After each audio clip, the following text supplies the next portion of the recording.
que vamos, hein? Glória a Deus. A irmã cantou e a igreja com o corinho, né, irmã? Glória a Deus, manda fogo do céu. Vou pregar sobre ele também, mas nessa parte não. Glória a Deus, aleluia, né? Hoje o Senhor me colocou uma palavra de encorajamento para a igreja. Encorajamento, fortalecimento. É uma palavra bastante conhecida. Vamos passar por ela devagarzinho. E o propósito e o objetivo dessa palavra é fortalecer e encorajar a igreja. Amém? Eu gostaria de convidar os irmãos para abrir no livro de primeiro livro de Reis, capítulo 19, versículo 1. Glória a Deus. O Senhor é bom. Ele está aqui nesse lugar. Ele está com você aí que está em casa, assistindo esse culto, ou que ainda vai assistir, né? Mas Ele está o tempo todo ao nosso lado. Amém? Glória a Deus, igreja. Quem está feliz com Jesus aí? Vamos nos animar nessa noite? Vamos sair daqui, ó, com a brasa viva no coração? Amém? Glória a Deus. Revigorados e fortalecidos pela palavra. Amém? No versículo 1 fala do primeiro livro de Reis, capítulo 19. Acabe contou a Jezabel tudo que Elias havia feito, incluindo o modo como havia matado todos os profetas de Baal. Por isso, Jezabel enviou esta mensagem a Elias: que os deuses me castiguem severamente se até amanhã, nesta hora, eu não fizer a você o que você fez aos profetas de Baal. Elias teve medo e fugiu para salvar a sua vida. Foi para Berseba, uma cidade em Judá, e ali deixou seu servo.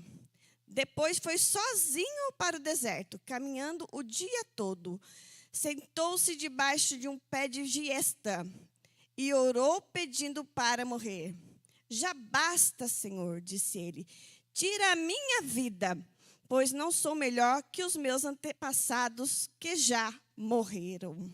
Vamos orar mais um pouquinho.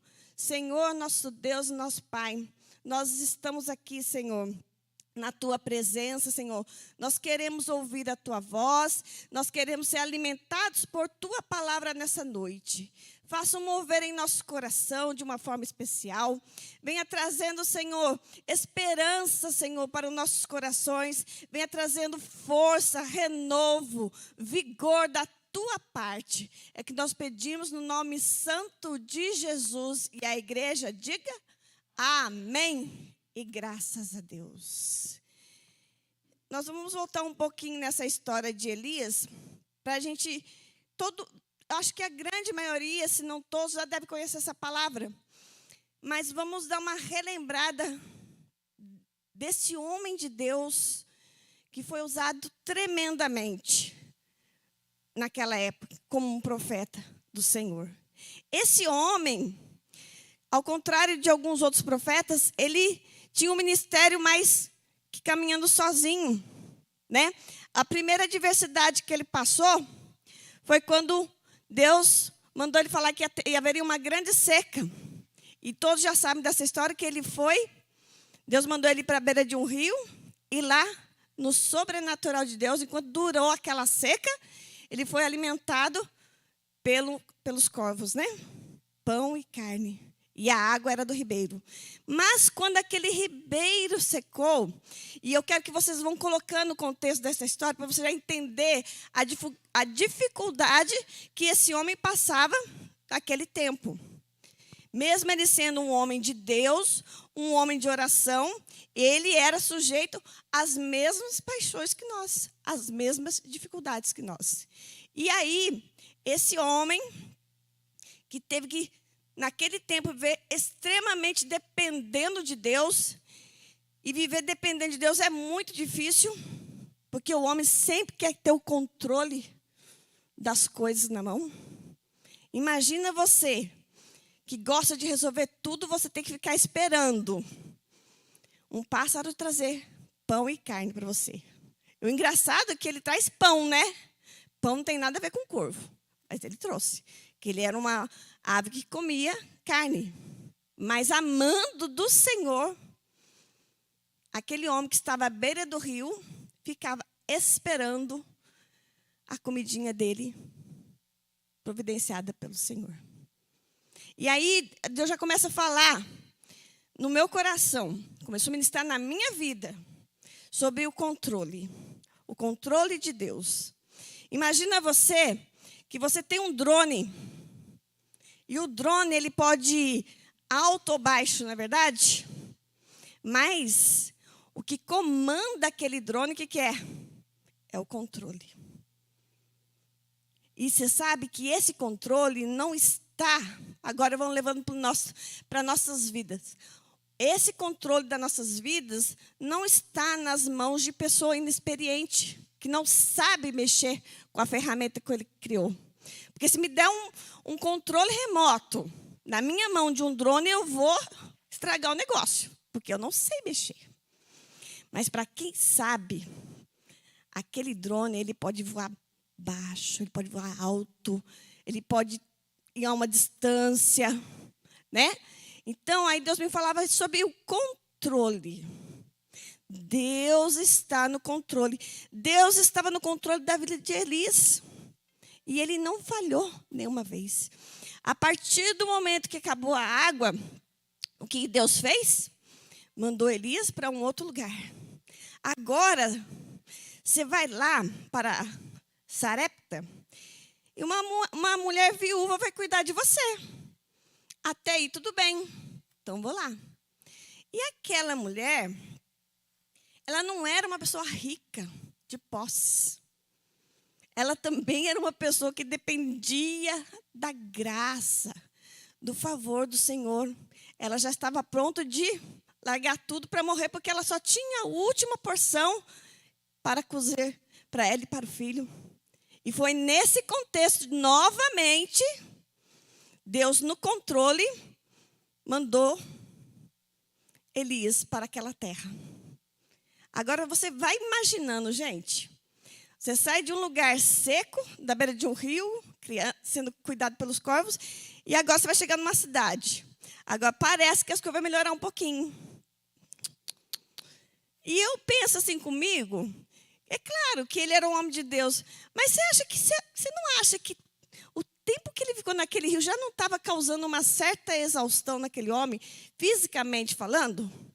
Se não for o sobrenatural de Deus para sustentar. Você está vendo como que Deus trabalha na parte de controlar as nossas vidas e nos sustentar ao mesmo tempo?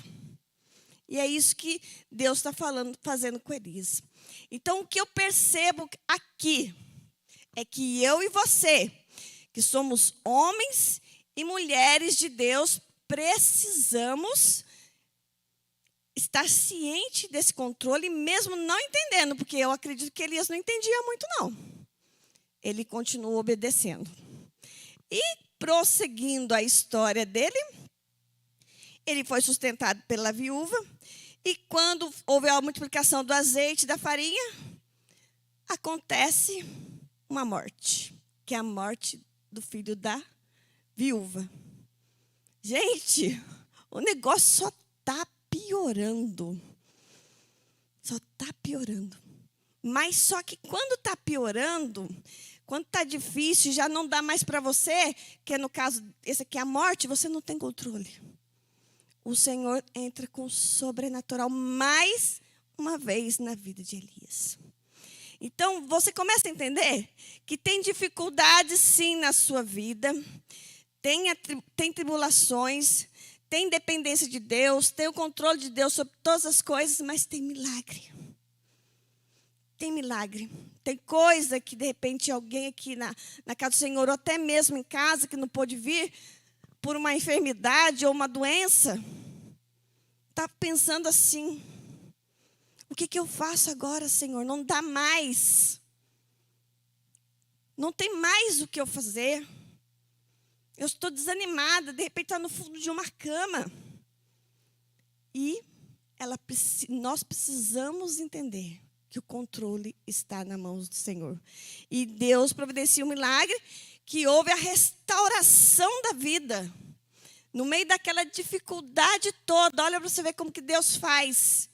Seca, falta de comida, provisão de Deus e agora uma restauração, uma devolução de uma vida que foi perdida.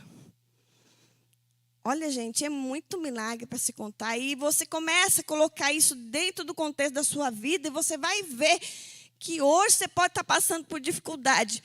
Mas olha um pouquinho para trás. Olha um pouquinho para trás o que Deus fez. A primeira coisa que Ele fez de mais forte e poderosa foi te salvar. E você está aqui hoje na casa do Senhor, sendo fortalecido e encorajado através da palavra. Não só da minha, mas de todas que são ministradas nesse altar. Nos louvores, na adoração, glorificando o nome do Senhor. Nós fazemos a nossa parte. Mas o Senhor entra com o mais profundo. Sabe, Ele não quer parar só em milagres para deixar o povo maravilhado. Ele quer transformar o nosso interior com tudo aquilo que nós vivemos. Nós precisamos ser forjados através das adversidades que acontecem na nossa vida e não ficar parados. Eu assisto muito o pastor Thelmo Martinello. Ele estava falando, ele dá um testemunho assim, que quando ele tinha 10 anos, pastor, ele ganhou uma enxada, o pai dele, novinha. Ele fala assim que era zerada, 0 quilômetros. E o pai dele falou assim, ó, essa enxada aqui, tem bastante trabalho aqui para você fazer com os vizinhos, aqui para você ganhar um dinheirinho.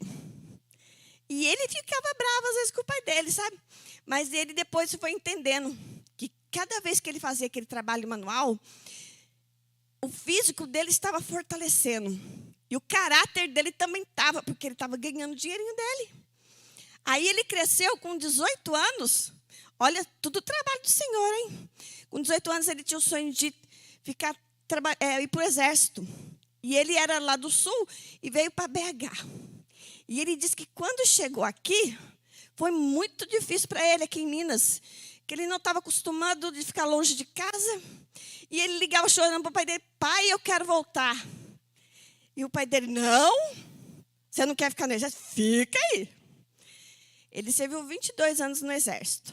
E depois ele só saiu, e era uma coisa que ele amava, mas ele só saiu por causa da obra que Deus tinha para a mão dele. Sabe? E aí, sabe o que ele falou que eu achei interessante? E eu fiz essa comparação com ele. Enquanto tudo isso acontecia na vida dele, esse tempo que ele ficou também longe dos pais em tempos difíceis, ele falava assim, olha, eu estava sendo forjado. Eu estava ficando robusto. Eu estava ficando forte para enfrentar as adversidades.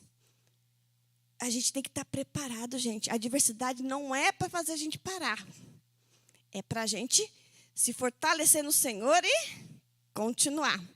Então, esse homem passou por esse pedaço. Depois, mais uma luta lá no Monte Carmelo contra os 400 profetas de Baal. Que é aquela aqui. A irmã cantou que mandou fogo do céu, né, irmã? Mandou fogo do céu. Provou que Deus era o Deus de Israel, né? Deus de todo aquele lugar. E por causa disso, os 400 profetas foram mortos. E aí, sim, chega no contexto da história onde eu quero chegar. Mas você está vendo que quando Elias recebeu a notícia, a afronta da Jezabel, ele não ficou com medo só por causa da intimidação daquela mulher. Era de um contexto, às vezes, de repente, de uma trajetória já difícil. E chega num ponto que dá vontade de parar, dá vontade de ficar quietinho, de não fazer mais nada.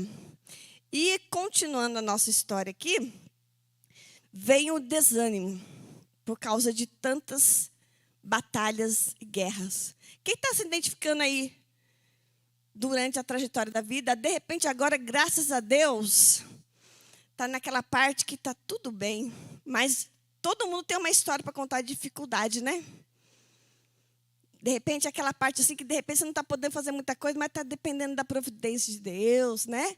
Ou de repente está lá com a viúva, comendo lá o bolo que ela faz. Não está fácil não, gente. Mas a adversidade, os dias maus, a palavra diz que no mundo tereis aflições. Enquanto nós andarmos aqui, vai existir. E hoje a palavra que o Senhor quer para nós é a gente ficar forte, ficar resistente, ficar encorajados pela palavra do Senhor dia após dia, não somente hoje. E esse homem que estava desanimado, que estava triste, com vontade de parar. O que traz o desânimo para a gente nos nossos dias de hoje? A gente pode fazer uma lista, ó. Eu até anotei aqui, uma doença grave, quando chega uma notícia de uma doença grave. Aí ela traz tristeza e falta de esperança. O luto, uma questão financeira difícil, uma ansiedade.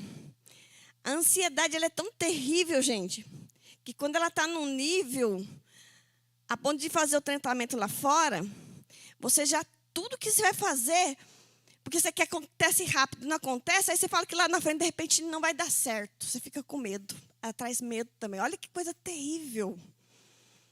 Uma longa espera. Uma longa espera. Não é fácil. Uma depressão. Não é fácil.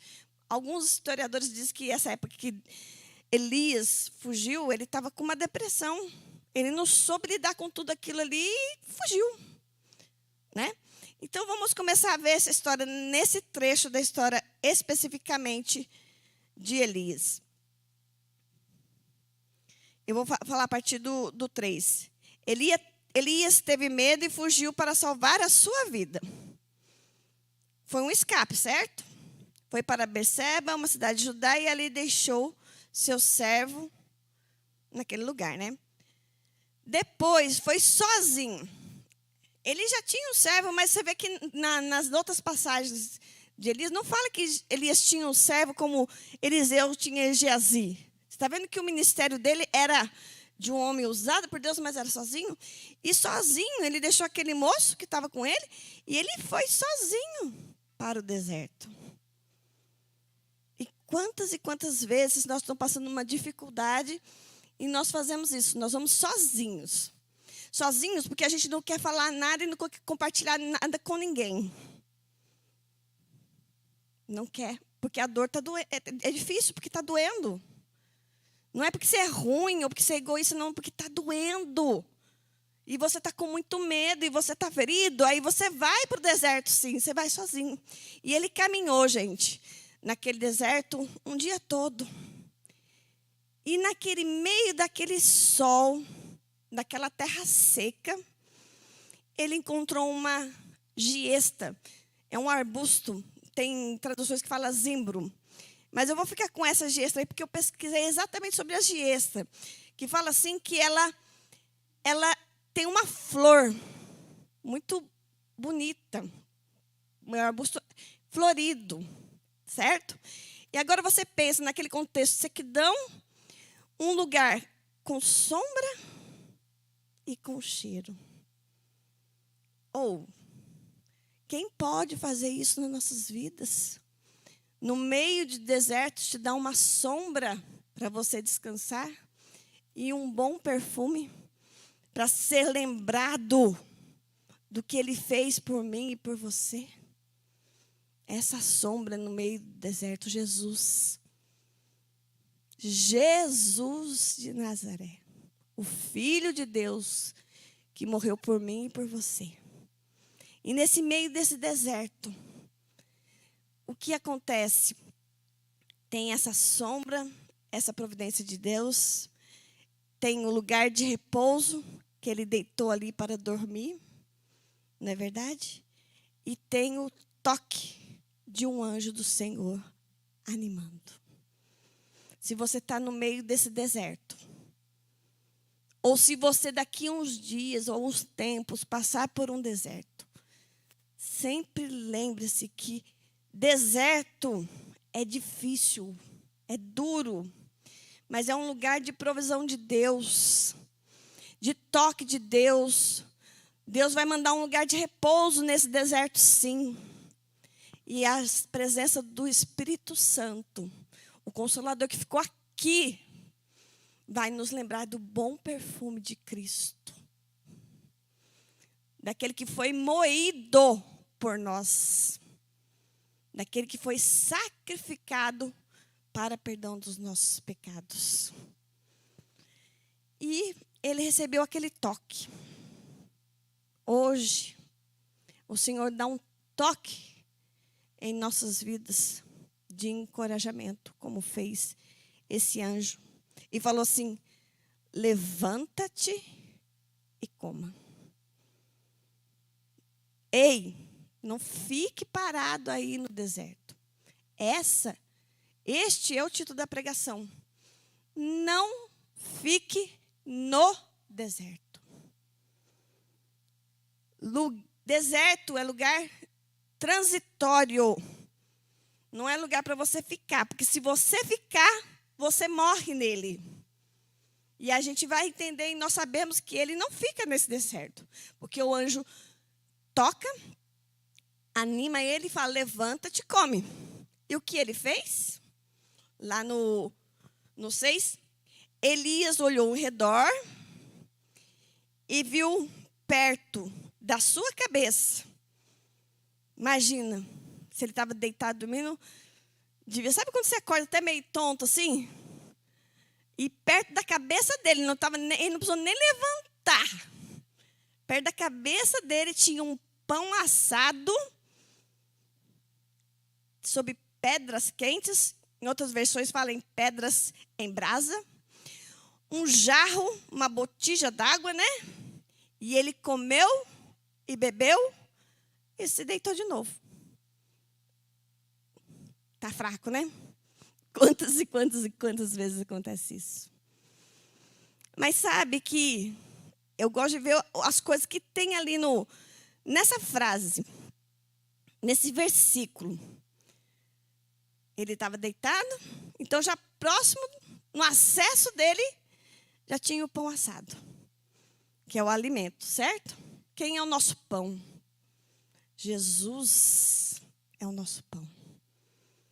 E o interessante é que estava assado nas pedras quentes, nas pedras em brasa. Sabe? Então, ele foi feito de algo que estava fervendo, que estava quente. E isso aqui eu vou colocar no contexto para nós do nosso coração. Jesus é o pão, vai nos alimentar.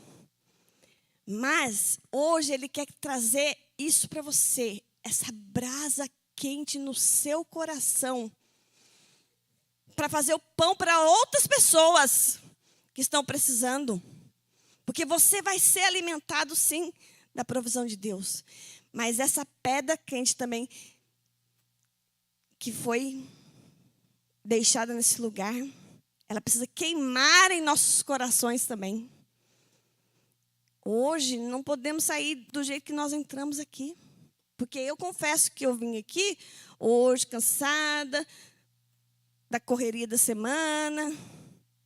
E um peso, assim, às vezes um pouco na área espiritual, porque tem a gente... Eu falo para o João, quando eu vou trazer a palestra, parece que é um parto. E quando não nasce o filho, eu fico aquelas dores. Ai, meu Deus, o que eu vou falar? Não vou conseguir falar. Meu Deus do céu, que dificuldade. É difícil, gente. Quem tem isso da parte de Deus sabe. Mas a gente faz com alegria. Não sofro com isso, não. Eu sofro no natural, que é a ansiedade, de falar em público, essas coisas. Mas o amor de você mergulhar na palavra e sair de lá diferente. E o Senhor falava: brasas, pedras de brasas em nossos corações nessa noite, a partir de hoje. E o pão que alimento. E a água de lugar que não tem água. A botija, a presença de Deus. A água que serve para refrescar, para matar a sede, para hidratar. A água tem tantos significados também. A presença do Espírito Santo, que vem matar a sede. A água também, quando a corça foge dos predadores, ela anseia por águas, né? Que nós sabemos a música. Assim como a corça anseia por águas, como terra seca precisa da chuva. Tá vendo a água? A corça, ela exala um odor muito forte. E ela atrai os predadores dela com aquele cheiro. E ela anseia por água, sabe por quê? Para ela se livrar daquele mau cheiro. Assim nós ansiamos pela limpeza através da palavra do Senhor, das nossas vidas, para tirar o mau cheiro do pecado, o cheiro da morte do pecado. Então, olha que linda a água.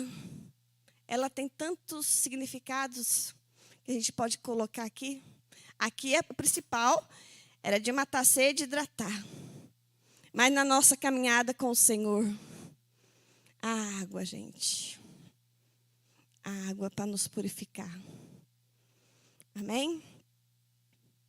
E vamos continuar mais um pouco. No 7. Então, no 6 ele fala no finalzinho, ele comeu, bebeu e se deitou novamente. Não tinha forças ainda. No 7, novamente a intervenção de Deus. O anjo do Senhor voltou. Está vendo? Você está parado no deserto. Deus não vai desistir de você. Só porque você comeu e bebeu e voltou a dormir. Ele vai voltar de novo.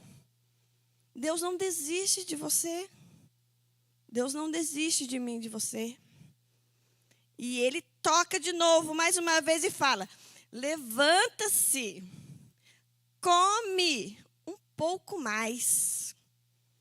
Do contrário, você não aguentará a viagem que tem para frente. Então, o anjo estava falando assim, ó, come mais um pouco. Fortalece mais um pouco. Porque você tem uma caminhada.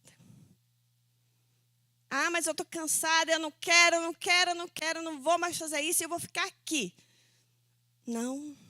Levanta, come mais um pouco e caminha mais. E no 8 fala assim, e Elias se levantou, comeu e bebeu. E o alimento lhe deu forças para uma jornada de 40 dias e 40 noites, até o Monte Sinai, o monte de Deus. Pensa bem, né? O homem que estava lá, olha a trajetória do homem, gente. Ele estava lá no Monte Carmelo, na beira do mar. Depois ele foi para a cidade lá da Jezabel. Ali recebeu a ameaça. Caminhou um dia inteiro para o meio do deserto. E depois ele caminhou mais 40 dias e 40 noites. Com a força daquele alimento. É sobrenatural de Deus, né? Aí a gente relembra os homens de Deus. Quem ficou 40 dias e 40 dias e 40 noites no monte? Moisés. Quem foi guiado para o deserto para ser tentado durante 40 dias? Jesus. Elias ali, sendo sustentado pelo Senhor. Então, da onde não tem força nenhuma do homem, entra o sustento das mãos do Senhor. Amém? E ali ele caminhou 40 dias e 40 noites. E eu dei uma pesquisada que a distância entre de onde ele estava daquele deserto até o Monte Sinai, que era o monte de Deus, em algumas Bíblias deve estar Monte Horebe, é mais ou menos de 320 quilômetros. Pertinho, né? Se mandar eu em Piranguinha ali, eu já choro. Não dá, não. Ô, gente, é umas loucuras da palavra de Deus, né? Pensa bem. E aí, eu fico pensando assim, ele teve uma vitória lá no Monte Carmelo, passou a adversidade e ele teve que voltar lá nas origens do monte. Que Deus mandou ele para lá, para alguma coisa. E para você entender o que Deus quer falar também nessa noite, nós precisamos voltar às nossas origens quando nós começamos a caminhar com o Senhor. Vamos dizer que seja o primeiro amor. Mas que jeito isso? Antes eu não sabia nada da palavra de Deus, eu ficava maravilhado e é tudo novo. Não, a palavra de Deus é nova hoje. Ela renova todo dia, ela é nova hoje também. Não podemos deixar esse fogo apagar, por isso que tem as pedras ali no caminho, em brasas. Sabe, apontando para nossas origens. Daquele dia que você levantou a mão para o Senhor e falou, eu sou teu. Eu sou teu, Senhor. E eu fiquei perguntando para mim mesma, eu quero isso de novo, Senhor. Porque não que eu não ame o Senhor, não. Eu quero ter a mesma intensidade que eu tinha antes. A mesma intensidade que eu tinha antes. Eu amo demais a palavra do Senhor por causa disso. Porque quando a gente senta e medita e fala, e Deus fala conosco, Ele aponta. Volta lá na origem. A origem é Jesus. A origem é o sacrifício dele por nós. A origem é aquele dia que Deus se revelou no seu coração de uma forma tremenda, que homem nenhum poderia fazer isso por mim ou por você. Que é um milagre de Deus. E esse homem foi para aquele lugar, Monte Sinai. No versículo 9 fala assim, e ali ele entrou numa caverna onde passou a noite. Então o Senhor disse, o que você faz aqui? O Senhor diz para mim e para você nessa noite, o que você está fazendo aqui na casa do Senhor hoje? Por que você veio aqui nessa noite? O que você veio buscar? O que você está precisando? Ele te faz uma pergunta. O que você está fazendo aqui? Ah, eu só vim no culto, cantar uma música bonita, ouvir uma palavra abençoada. O Senhor tem algo para fazer conosco nessa noite. Algo profundo no nosso ser, no nosso coração. Algo que remete a ter intimidade com o Senhor. Porque quando ele ouviu a voz do Senhor perguntando o que você faz aqui, ele já respondeu no 10. Tenho servido com zelo ao Senhor, o Deus dos exércitos. Contudo, os israelitas quebraram a aliança contigo, derrubaram teus altares e mataram todos os teus profetas. Sou o único que restou. E agora também procuram me matar. Aquele homem sozinho, por causa da dor, da dificuldade, do medo, só conseguia ver a solidão. Ele não conseguia ver as pessoas à volta dele que falavam a mesma palavra, que comungavam da mesma fé. E ele só tinha isso para falar para o Senhor. E continuando aqui, no 11, Deus fala assim, saia e ponha-se diante de mim no monte, disse o Senhor. E enquanto ele estava ali, isso que eu achei interessante, ele estava ali dentro da caverna. Enquanto ele estava ali dentro da caverna, olha o que aconteceu. O Senhor passou em um forte vendaval e atingiu o monte. Era tão intenso que as pedras se soltavam do monte diante do Senhor. Mas o Senhor não estava no vento. Depois do vento, houve um terremoto. Mas o Senhor não estava no terremoto. Depois do terremoto, houve fogo. Mas o Senhor não estava no fogo. E depois do fogo, veio um suave sussurro. Olha para você ver. Enquanto ele estava ali, antes de Deus falar com ele, ele estava dentro da caverna, aconteceu tudo isso. Sabe, o homem às vezes não tem estrutura para entender o que Deus vai fazer na vida dele. Porque ele não está preparado. Então, enquanto ele não tinha essa estrutura para ouvir, o que Deus fez? Deixou ele dentro da caverna. Aí passou o quê? O vento forte, que despencou até as pedras, que poderia ter acertado Elias, não é verdade? Depois, o terremoto, tremeu tudo, e o fogo. Olha se vê. É coisa que ele não teria capacidade de estar fora da caverna. Mas quando veio o sussurro, aí lá no 13 fala assim, e quando Elias o ouviu o quê? No sussurro, né? Cobriu o rosto com a capa e saiu e ficou na entrada da caverna. E uma voz disse, o que faz aqui, Elias? Agora ele já fora da caverna. Você está vendo? O que Deus faz na nossa vida, Ele tem cuidado. Ele conhece a nossa estrutura, Ele sabe o que é pó, que não resiste, que não dá para fazer. Então, enquanto aquilo vai nos atingir, vai nos ferir, Ele está guardando a gente. Mas quando Ele vai falar com Elias, Ele fala no sussurro. Sabe? Então, essa diversidade aí, que vamos representar aqui no vento, no fogo, no terremoto, que de repente alguém possa estar passando, pode ter certeza. Enquanto está vento, terremoto e fogo, o Senhor está te guardando dentro da caverna. Se de repente ali não tem estrutura para escutar o que Deus está falando, mas fique quietinho, guardado na caverna, que daqui a pouco Deus vai falar.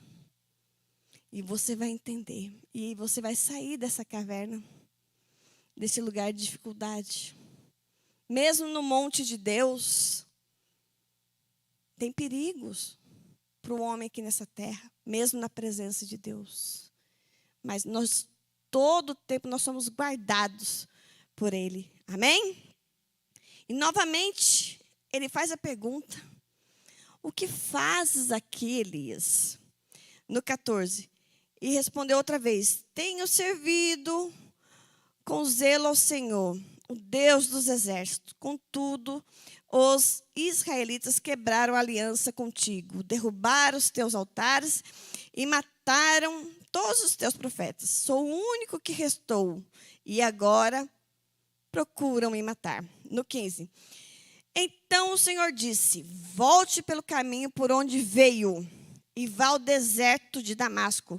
Quando chegar lá, unja Azael, rei da Síria. Depois unja também Jeú, neto de Nissim, para ser rei de Israel. E unja Eliseu, filho de Safate, da cidade de Abel-Meolá, para substituir você como meu profeta. Aí no 17, quem escapar da espada de Azael será morto por Jeú. E quem escapar da espada de Jeú será morto por Eliseu. Então Israel, que era aquela nação pecadora que tinha afastado do Senhor, agora ia começar a vir o juízo do Senhor sobre aquela nação. E agora aquele homem que só falava assim, só ficou eu e Israel. O único que ficou, que não se prostrou diante de Baal e agora está sozinho, porque todos morreram. E ainda querem me matar. E agora o que eu faço? Aquele homem que só estava naquela mesma resposta, Deus começa a dar uma nova visão. Restaurar a visão que tinha mais coisa para ele fazer. Então, esse deserto não é para ficar. Nesse deserto não é para ficar parado. É para prosseguir. Porque Deus traz coisas novas sobre a minha e sobre a sua vida. Em nome de Jesus. E aí ele teve mais 3 a missão que Deus deu para ele lá, ungir Azael como rei da Síria. Rei da Síria é um rei de outro país. O que queria fazer? Ungir esse rei. Mas Deus tinha um propósito de usar esse rei para matar aqueles que estavam pecando quando o Senhor, que quebraram os altares do Senhor lá em Israel. Certo? Depois vai ungir a Jeú como rei de Israel. Que também Deus ia fazer o julgamento de Israel através desse rei. E depois ele ia ungir a Eliseu, que era o sucessor dele. Olha que bonito. Deus já sabia, tinha mais coisa para ele fazer, mas Deus já estava preparando um novo homem para continuar a história. Agora você imagina se ele tivesse ficado parado naquele deserto. Não tinha milagre de Deus, não tinha provisão de Deus, não tinha nova direção, não tinha nada de novo da parte do Senhor. porque ficou parado. Amém? E ele continuou. E fale também no 18. No entanto, Deus fala, né? No entanto, preservarei 7.000 de Israel que nunca se prostraram diante de Baal, nem o beijaram. Elias partiu e encontrou Eliseu, filho de Safate, arando um campo. Havia 12 parelhas de bois no campo, e Eliseu arava com a última parelha. Elias se aproximou de Eliseu e lançou a sua capa sobre os ombros dele e continuou a caminhar. Olha que bonito. Ele vai ser meu sucessor. Vou lançar a capa sobre ele, sobre o ombro dele. E lançou e continuou andando. Agora estou com gás novo, coisa nova. Eu tenho que cumprir o que Deus falou. E no 20, fala que Eliseu deixou os bois ali, correu atrás de Elias e disse: primeiro deixe-me dar um beijo de despedida em meu pai e minha mãe. Então o seguirei. Elias respondeu: pode voltar, mas pense no que lhe fiz. O que lhe fez, o que foi? Foi quando ele jogou a capa. A unção, a sucessão. A capa era um sinal de uma coisa muito especial que as pessoas tinham na época, que ela servia para proteger, para abrigar, para sentar, para aquecer. Então, quando ele jogou a capa sobre Eliseu, é tipo assim, ó, a unção que está sobre minha vida vai ser passada para você. E ele falou assim, ó, pensa no que eu lhe fiz aí, ó. Pode ir lá beijar seu pai, sua mãe, mas Deus já declarou uma coisa sobre a sua vida, Eliseu. Você vai ser meu sucessor, entre outras palavras falando. E ele, o 21, Eliseu voltou para a sua parelha de bois e os matou. Usou a madeira do arado para fazer fogo e assar a carne. Distribuiu a carne para o povo da cidade e todos comeram com ele. Então partiu com Elias como seu ajudante. Sabe qual foi o sinal que Eliseu mostrou? Que ele, não, vou com você? Não foi só o dia, não. Quando ele pegou os bois dele, que ele vivia daquilo lá da terra, parar a terra, cuidar do campo, ele matou aquilo que era o sustento dele, deu para todo mundo comer, todo mundo sofreu, e agora eu vou seguir o profeta. Só que, assim, só para deixar claro que ungir Azael, a rei da Síria, e ungir a Jeú como rei de Israel, não aconteceu nos tempos de Elias. Foi no ministério de Eliseu que isso aconteceu. Agora, ele não precisava ter um sucessor. Precisava. Porque Deus sabia que antes disso, Elias seria arrebatado aos céus, como nós já sabemos, numa carruagem, né? No redemoinho, quando a carruagem de fogo passou entre eles.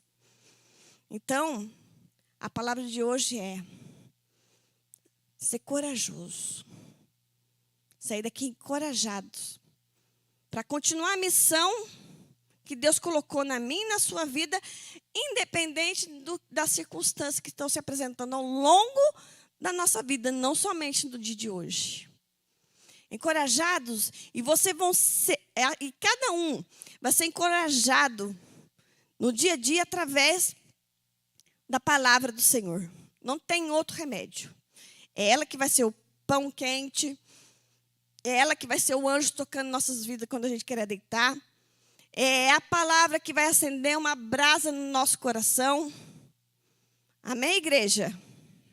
E hoje à tarde, enquanto eu estava preparando essa palavra, vi uma canção da Amanda Vanessa que eu acho que, não sei se todo mundo conhece, mas eu senti no coração de estar cantando ela junto com os irmãos aqui, para quem souber me ajudar, né? Enquanto a gente faz um momento de oração, o pastor, você vai querer chamar as pessoas, eles vão ficar no mesmo lugar? Tá. Olha, a palavra para vir aqui na frente não é quem está precisando de uma oração. A palavra que Deus falou para mim chamar a igreja para estar orando aqui é quem quer sair daqui encorajado. Encorajado, fortalecido, de pé, com o alimento que foi dado aqui para Elias. O pão e a água da botija. Amém? Então, eu gostaria de convidar os irmãos a virem aqui para frente. Enquanto eu vou cantar o louvor aqui. E vai ser uma bênção que Deus vai fazer nos nossos corações. No natural, de repente, você não vai entender nada. Mas Deus vai começar a falar com você algo diferente. O Espírito Santo vai mover águas que estão paradas aí dentro do seu coração. É coragem, gente. É coragem. É fortalecimento. Vocês são guerreiros, são valentes de Davi, que tem espada na mão para lutar contra as adversidades. E o Senhor está cuidando de você. Não precisa chorar. Quem cuida de você não dorme, não é verdade? Vamos sair daqui fortalecidos, encorajados, sabe? E amando ao Senhor ainda mais. Amém? Glória a Deus. Aleluia. Aleluia. Oh, Deus, muito obrigado por tua palavra, pelo teu pão, por teu alimento, por teu fortalecimento. Aleluia. Tá chorando porque se você tem um Deus que cuida de você, e jamais te esqueceu. Ele sabe de tudo que você está passando e mandou te dizer que Ele está cuidando. Lembra de onde você veio e aonde que você chegou. Oh, aleluia! Lembre de onde você, do que todos já passou. Nem era pra você estar aqui, mas Deus falou assim: esse aí vou levantar, e onde colocar a mão eu vou abençoar. Não chore, quem cuida de você não dorme. Levanta, levanta, tem muita gente que te ama. Deus mandou te dizer que vai acontecer. Deus mandou te falar que tudo vai passar. Aleluia. Se lembra de onde que o Senhor te tirou, do fortalecimento que Ele já fez na sua vida. Oh, aleluias.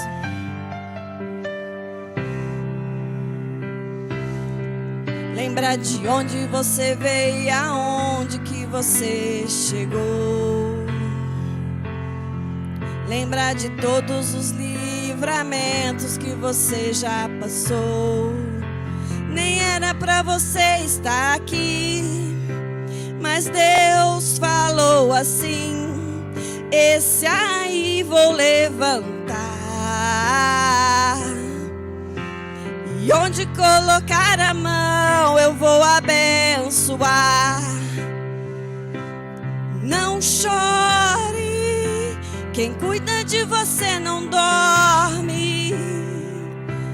Levanta, tem muita gente que te ama. Deus mandou te dizer que vai acontecer.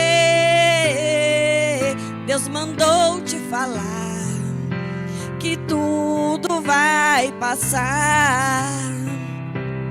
Não chore, quem cuida de você não dorme. Levanta, tem muita gente que te ama. Deus mandou te dizer que vai acontecer. Deus mandou te falar que tudo vai passar. Deus mandou te dizer que vai acontecer. Deus mandou te falar que tudo vai passar. Aleluia. As palmas louvam o Senhor. Glória a Deus. Muito obrigada, Senhor. Nós cremos que tudo vai passar. E nós seremos fortalecidos com a tua presença, em nome de Jesus. Amém. Glória a Deus, maravilha. Santo é teu nome, Senhor. Te agradecemos pela tua palavra, que veio fortalecer a tua igreja. Pai querido, Elias era um homem, conforme foi dito, sujeito às mesmas paixões. O Senhor fez grandes obras por meio dele, mas ele precisou do Senhor, só do Senhor mesmo. Como homem, como nós precisamos de ti, Senhor. O Senhor renovou as forças dele, renova as forças mesmo. Confirma a palavra nos corações, Senhor. Que saiamos daqui renovados, fortalecidos, cheios da tua presença, direcionados a continuar, a não permanecer, não ficar no deserto, na solidão, no estresse, na amargura, na tristeza, nos pensamentos obscuros. Não, não, não, não. Em nome do Senhor, o Senhor é Deus, o Senhor é maravilhoso, o Senhor é santo. Que haja um renovo, que haja um renovo. Que haja perspectiva, graça para seguir em frente, continuar vivendo, desfrutando daquilo que o Senhor tem preparado para cada um de nós. Entregamos nas tuas mãos, Senhor, bendito seja o teu nome. Santo é o nome do Senhor. Toda honra a ti, toda glória a ti. Obrigado pela tua palavra, possamos voltar cheios mesmo, Senhor, do teu Espírito, cheios da tua palavra, abençoados, encorajados pelo teu Espírito, pela tua palavra. E que o amor de Deus, que a graça do Senhor Jesus e a comunhão do Espírito Santo esteja com todos digam. Amém. E todos digam. Amém. Com alegria, todos digam. Amém. Cumprimenta o seu irmão e a sua irmã, fala para ele a paz do Senhor, meu irmão.